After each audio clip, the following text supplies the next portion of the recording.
Et les gars, franchement, faire une vidéo en ce mois de Ramadan, là, c'est quelque chose de très compliqué. Franchement, c'est compliqué. Voilà, mais on fait beaucoup d'efforts quand même. Mais donc, vous aussi, il faut bombarder de likes. Voilà, sinon le Ramadan va être compliqué pour vous. Hein. Donc, dites-moi en commentaire, est-ce que vous faites Ramadan ou pas? En commentaire, s'il vous plaît, ça m'intéresse. Donc, les amis, aujourd'hui, on va parler du logement. Comment chercher un logement? Donc ça, c'est très important parce que avant de déposer un visa, il vous faut des documents du logement. Pour le logement, les certificats d'hébergement. Donc là, je vous ai noté quelques points importants qui va peut-être vous aider. Évidemment, ça peut pas aider tout le monde. Voilà. Donc la vidéo, c'est que la plupart des gens qui me suivent, c'est des gens qui n'ont pas beaucoup de moyens pour trouver un logement en France. Comme moi, quand je dis qu'ils n'ont pas beaucoup de moyens, ça veut dire que toi, tu peux pas être en Afrique à l'étranger et trouver un appartement en France. Mais quand même là, j'ai des conseils à vous donner. Évidemment, c'est des choses que vous savez normalement, mais je les dis quand même parce que on sait jamais.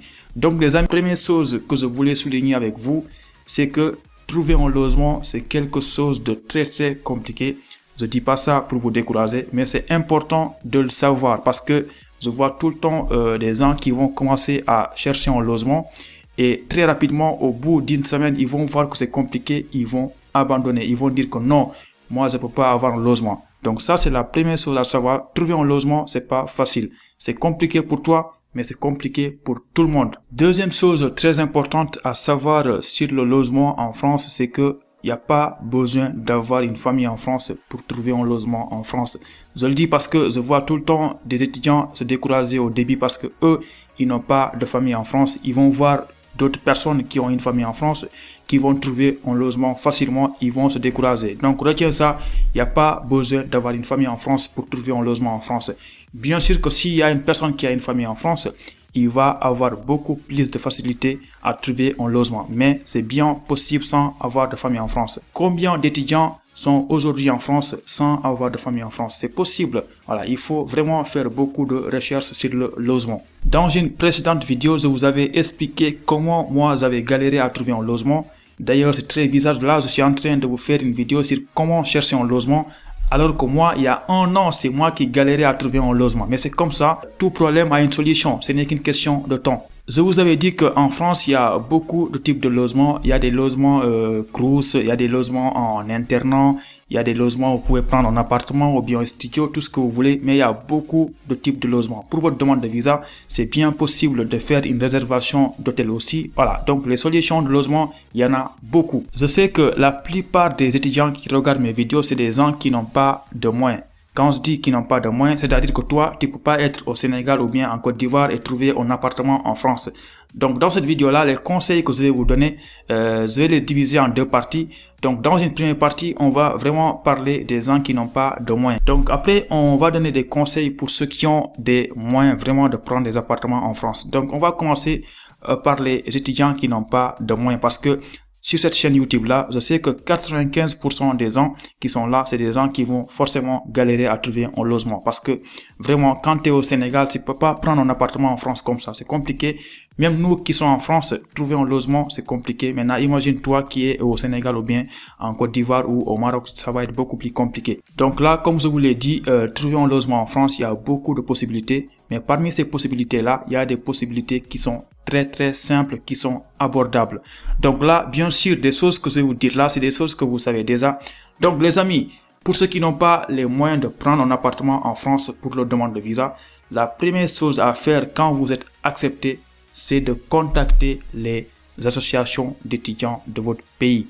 Là, c'est très important. Je sais qu'est-ce que vous allez me dire, mais non, ça marche pas.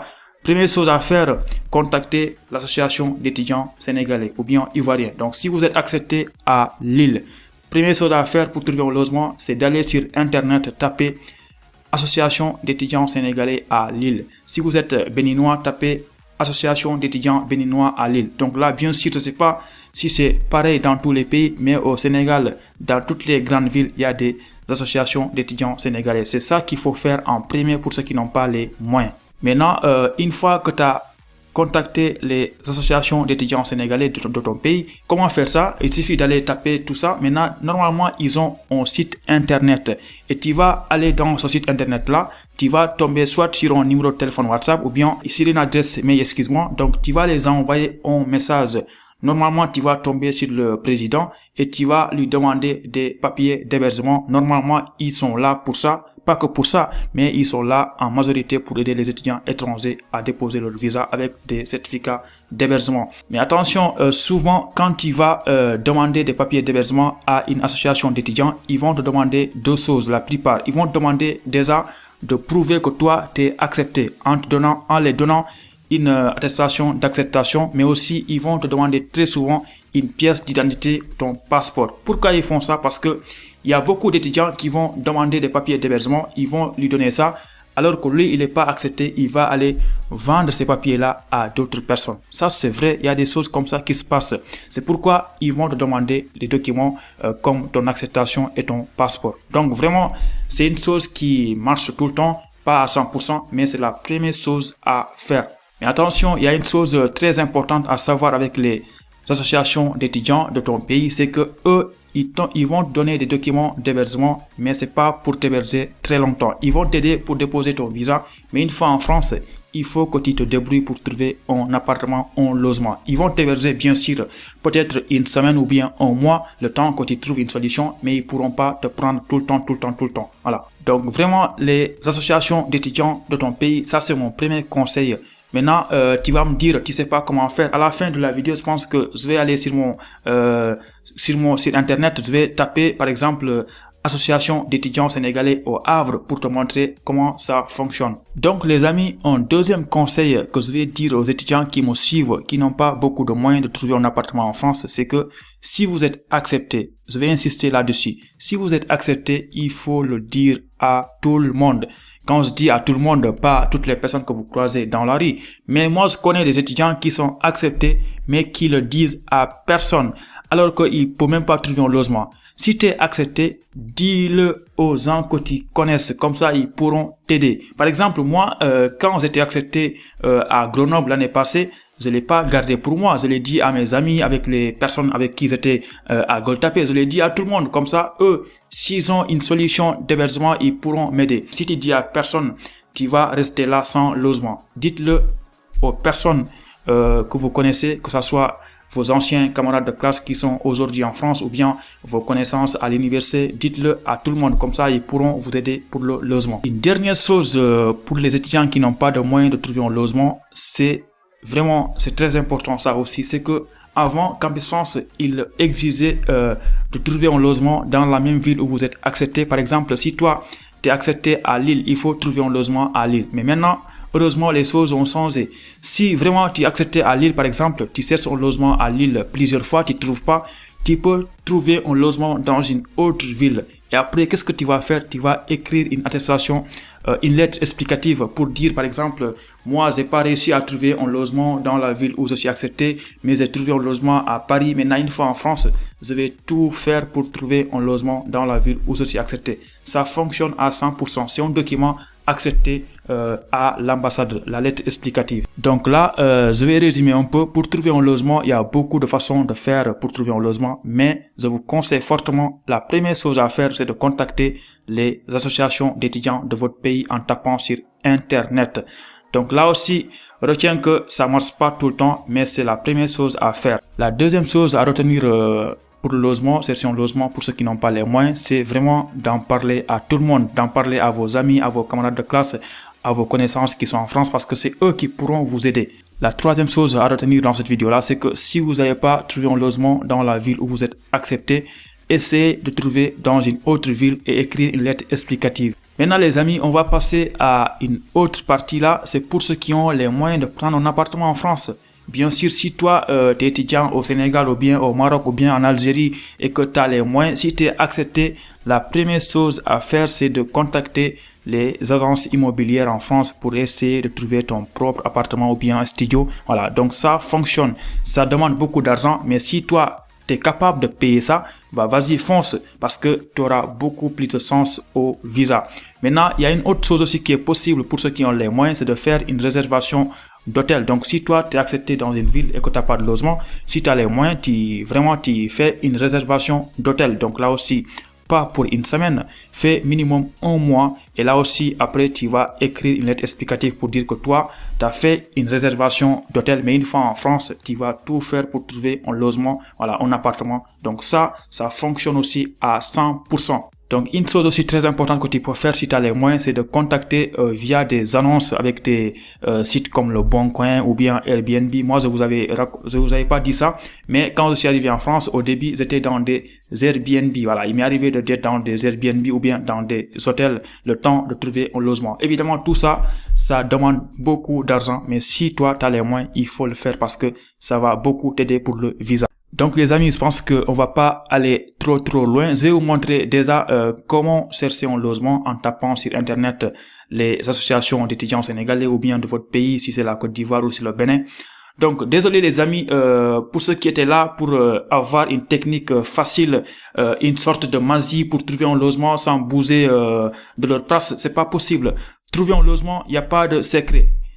Il faut vraiment chercher partout. Et retiens, ça c'est très important. Même si tu n'as pas de famille en France, tu peux trouver un logement. Mais je te conseille fortement de contacter en priorité les associations d'étudiants parce que eux, ils sont là pour ça. Et retiens que eux, ils pourront pas t'héberger très longtemps. Ils pourront t'héberger juste pour que tu aies ton visa. Maintenant, une fois en France, tu vas te débrouiller pour trouver un logement. Moi, j'ai des exemples des gens qui ont fait ça et ça a fonctionné.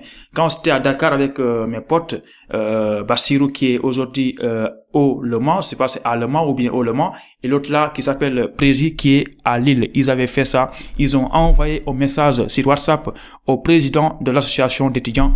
Et il a répondu, il les a envoyé des papiers d'hébergement et ça a marché pour eux. Aujourd'hui, ils sont en France. Au début, ils étaient dans l'association. Maintenant, ils ont trouvé leur propre appartement. Ça fonctionne à 100%. Attention, il y a une chose que j'ai oublié de vous dire aussi. Je vous avais dit que quand vous êtes accepté, il faut le dire à tout le monde. Il y a une chose que vous pouvez faire aussi. Si vous êtes accepté à Lille, par exemple, il faut aller dans les groupes Facebook ou bien les groupes WhatsApp. Il y en a beaucoup.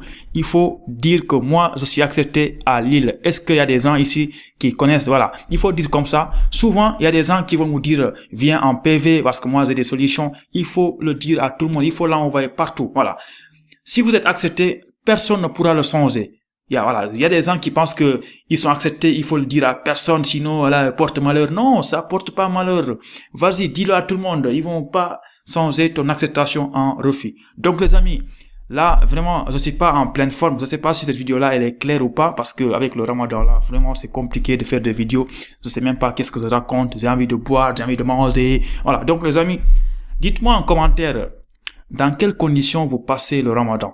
Est-ce que c'est compliqué pour vous ou pas? Est-ce que la température c'est très élevée? Parce que nous ici, franchement, c'est pas beaucoup élevé comparé là où je viens, parce que moi, j'ai fait le Ramadan dans des villes qui avaient plus de 30 degrés, 35 degrés. C'est compliqué. Toute la journée, tu passes à dormir. Donc, les amis, j'espère que cette vidéo-là vous a plu. N'oubliez pas de contacter les associations d'étudiants sénégalais ou ivoiriens ou marocains. Ça peut vous aider. Donc, comme on est au mois de Ramadan, je pense qu'on va un peu réciter du Coran à la fin de cette vidéo-là. أعوذ بالله من الشيطان الرجيم بسم الله الرحمن الرحيم تبارك الذي بيده الملك وهو على كل شيء قدير الذي خلق الموت والحياة ليبلوكم أيكم أحسن عملا